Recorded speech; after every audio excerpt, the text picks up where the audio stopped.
Have you ever argued with a stubborn person? Yung bang klaro na mali siya pero he would insist na tama siya? What did you do? Gaano ka-importante sa'yo to make people know that they are wrong? Especially kung sigurado ka naman na tama ka. To many, importante, di ba? Pero to some Filipinos na ayaw ng away, minsan lumalayo na lang sila. Pero in their heart, alam nila na tama sila, mali yung isang tao. How do you feel when the other person insists na tama siya and pinipilit kanya tanggapin yung point of view niya? What happens when you both insist and nobody gives in? Away, di ba? If you are not careful, itong away na to will last long and it can destroy your relationship. Pero there are times since ayaw natin ng gulo, we take the higher ground and give in. Nung ginawa mo to? Ginawa mo ba to to support the other person? Or pinabayaan mo siya kasi hinihintay mo na mag-fail siya? Para when he fails, pwede mo siyang sumbatan and masabihan, sabi ko sa'yo tigas ng ulo mo. Alam mo ba nangyayari ito sa relationship ng magulang at anak? Empleyado to empleyado, empleyado sa boss. In life, we find ourselves in these circumstances, arguing with people na feeling natin mali, na tayo ang tama. But I have a question for you. Paano mo nalaman na tama ka? On the other hand, supposing the other person is really wrong because you are right. Yung pinag-awayan nyo ba is about nagnakaw siya, pumatay siya, nangloko siya, marami siyang kasalanan na nakasakit ng maraming tao. Kung pinilit ba niya yung tama sa kanya, gagawa ba siya ng kasalanan sa Panginoon? Think of the many arguments you have had in your life. Were they about world peace, solution to the economic problem of the country, or about ending the criminality around us? Hindi naman, di ba? Often ang pinag-aawayan natin are about simple things. Approach sa negosyo, style sa damit, course sa college, sino ang liligawan, ayos sa bahay, pagluto ng ulam, and kung ano-ano pa. And it saddens me that relationship breaks down only because people insist na tama sila, mali yung kabila, maski wala naman sa inyong dalawa may kasalanan. You are right based on your perspective, pero the other person is right sa perspective niya. I am an engineer. It is important for me that something is functional even if it is not pretty. My wife, on the other hand, is an interior designer. Importante sa kanya that everything is pretty, maski hindi functional. Sino ang tama sa amin? Sino ang mali? Wala, di ba? When two people cannot reconcile their conflict, the situation can lead one of them to depression. Especially kung yung ka-argue nila, authority na ayaw magpatalo. Sabi ko kanina, if you are not careful, the conflict can destroy your relationship. Ako, I remember two friends sa golf course. Alam mo, I see these two people playing golf for many, many years. And one time, hindi na sila nagpapansinan. So I asked one of them, ano nangyari? Alam mo, nag-away sila sa isang bagay sa golf course na sabi ng isa, ito ang tama, sabi ng kabila, siya ang tama, and the argument lasted for a long time. It even became personal. Sayang, no? Sino may kasalanan sa kanila? Wala. They just insisted na tama sila, yung kabila mali. Pag meron tayong hindi pagkakaintindihan, lalo na mga taong iba ang paniwala sa atin, how does God want us to respond to them? The answer is found in Matthew chapter 9, verses 9 to 11. Verse 9 reads, as Jesus went on from there, he saw a man called Matthew sitting in the tax collector's booth, and he said to him, follow me. And he got up and followed him. Then it happened that as Jesus was reclining at the table in the house, because many tax collectors and sinners came and were dining with Jesus and his disciples, when the Pharisees saw this, they said to the disciples, why is your teacher eating with the tax collector and sinners? The Pharisees were questioning why Jesus would associate with tax collectors. Duda ko gusto nila na si Jesus would rebuke them and tell them how wrong or evil they were for imposing taxes for the Roman government. Sino ba ang mas righteous? The Pharisees or the tax collectors? Si Jesus called the Pharisees hypocrites, while the Pharisees accused tax collectors of being thieves. So which of them is better? Wala. They're both sinners. Sabi ng Luke chapter 6 verse 34, "Do not judge, and you will not be judged. And do not condemn, and you will not be condemned. Pardon, and you will be pardoned." Pero alam mo, na-notice ko in today's society, in today's generation, people are quick to judge and condemn. Pero hindi lang ito nangyayari sa mga Kristiyano. This happens throughout the country regardless of religion or affiliation. Friends, what happens when we do not respect the opinions of others? What happens when we do not listen to what they are saying? 'Di ba? They will not respect us and they will not listen to us also. What happens when we judge and accuse them of being wrong and wicked? They will do the same. Babalikan nila tayo. Pero baguhin natin yung tanong. What happens if you listen, maski feeling mo mali sila? What happens if you respect and do not judge them despite of your conviction? How does Jesus want us to respond to those who disagree with us?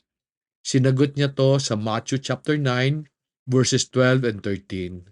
But when Jesus heard this, he said, "It is not those who are healthy who need a physician, but those who are sick.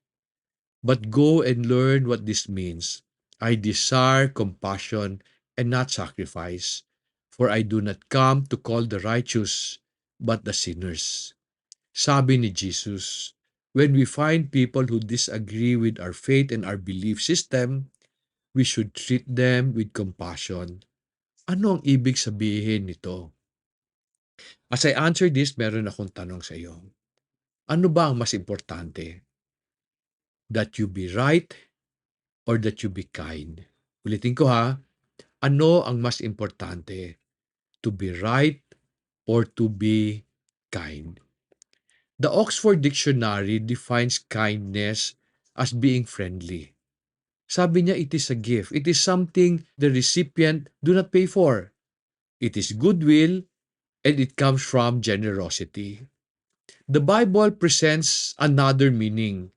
The Greek word for kindness is kresteumai, which means to show mercy and compassion.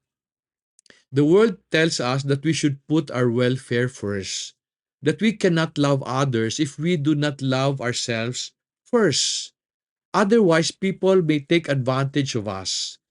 Pero alam mo ba na hindi ito ang tinuturo ni Paul in Philippians chapter 2 verses 3 and 4?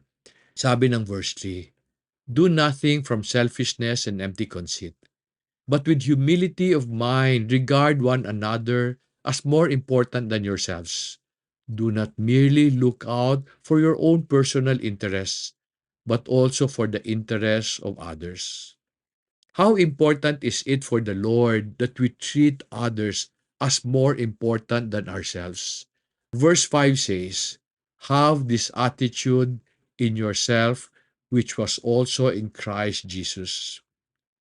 Jesus loved us in this manner.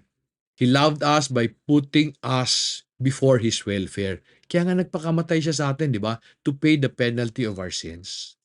Friends, what will happen if you put the interests of others before your own? While some may take advantage of you, I believe most people will reciprocate your kindness.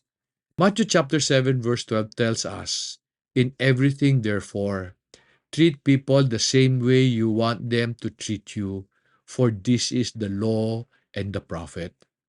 You will find that when you treat others the way you want to be treated, they will treat you the way you want them to treat you. Pero of course, may mga taong pwedeng umabuso. Ako, ang suggestion ko, iwasan mo tong mga klaseng tao na to. But they are the exceptions, not the rule. I am finding that if you put your interests first, people will make sure that their interest is served before yours. Sabi nga sa farming, kung ano ang itinanim, yun ang aanihin. You sow kindness, and you will reap kindness. You sow arrogance, by insisting na tama ka, mali sila lahat, you will reap arrogance. The only thing that you will not reap when you sow is money. Naniniwala talaga ako na money will not grow in its own. When you sow money, you will not automatically reap money. Kasi money is just a tool, not a product that you can grow. Ang nagpapalaki ng pera, yung taong nagdadala by doing proper business. Someone asked me once, ano daw ang gagawin niya sa isang kaibigan na ayaw magpatulong maski alam niyang kailangan ng tulong. As he was trying to help the person, rinireject yung tulong niya. So pinipilit niya minsan, pero lalo nagagalit yung kabila. I told this person, it is difficult to help someone who does not want to be helped. Ako, if a person is in trouble, and naniniwala ko kailangan niya ng tulong, pero nagagalit siya pag tinutulungan ko siya, I will stop helping. I will back off. But I will still show kindness to that person so that when he finally asks for help, alam niya pwede niya akong puntahan. Pero while I was making this message, naisip ko, hindi kaya na kaya ayaw magpatulong nung tinutulungan niya kasi hindi maganda yung tulong na ino-offer niya. While tama lahat ng sinabi niya sa tinutulungan niya, siguro ayaw tanggapin ng tinutulungan niya kasi medyo hindi maganda pagkasabi. He was not compassionate and kind. While you have been showing him kung ano mali niya and bakit ka tama. People will reject us kung yung tulong natin hindi merciful but very harsh. Many people will reciprocate kindness when they feel you love them, even if they do not deserve it. Ang tawag dito, grace. Do you know that grace and compassion are often interchanged in the Bible? The word grace in Greek is charis. It means to be kind. It is a gift, meaning the other person did not pay for it, the other person did not deserve it. It is goodwill and favor toward someone. The popular definition of grace is unmerited favor. Do you know that grace cannot be earned? It must be freely given. To be compassionate and kind, you must be willing to extend grace. It means to love someone even if he or she does not deserve it. Maski mali siya, tama ka. To help them even if they are stubborn. To show them kindness even if you are hurting. Diba these are the things Jesus did for us? Ang sabi niya, if we want to enter the kingdom of heaven, dapat gawin natin yung ginagawa niya. Itong ibig sabihin ng to follow Him. How important is grace? How important is it that we extend grace to other people? Alam mo ba that with grace comes peace? Sabi ni Paul sa 1 Corinthians chapter 1 verse 3, grace to you and peace from God our Father and the Lord Jesus Christ. In Galatians 1:3 naman, he repeated this by saying, grace to you and peace from God our Father and the Lord Jesus Christ. Do you want to have peace in your life? If so, you must learn to be kinder, compassionate, merciful, and gracious. In life, hindi importante na parati tayong tama, but importante na parati tayo kind. Sabi ni Jesus in Matthew chapter 5 verse 9, blessed are the peacemakers, for you shall be called sons of God. The reason why we get into a lot of conflict that leads to depression, most people today approach life with anger and distrust, wanting always to be right and wanting others to put their interest before theirs. And then we impose what we think is right on others, even though they have different set of beliefs. We tell them how they should live their lives, pero pag tayo na ang nagkamali, we say, wag mo akong pakialaman. I believe our faith is something we should impose on ourselves, not on others. By showing them kindness, baka makinig sila. What do you think will happen to this world if everyone is kinder? Ako naniniwala. It would be peaceful, it would be fun, it would be good. Friends, ano ang mas importante? To be right or to be kind? Choose kindness because it will bring peace to everyone, even to those who are going through depression. As always, sana natulungan kita through this lesson. And as always, sana you will share this lesson to those who need to hear about it or learn from it. Sana you will help me help other people. Maraming salamat sa pagpanood. And may God take you away from depression and then bless you mightily so that you can be a blessing to others.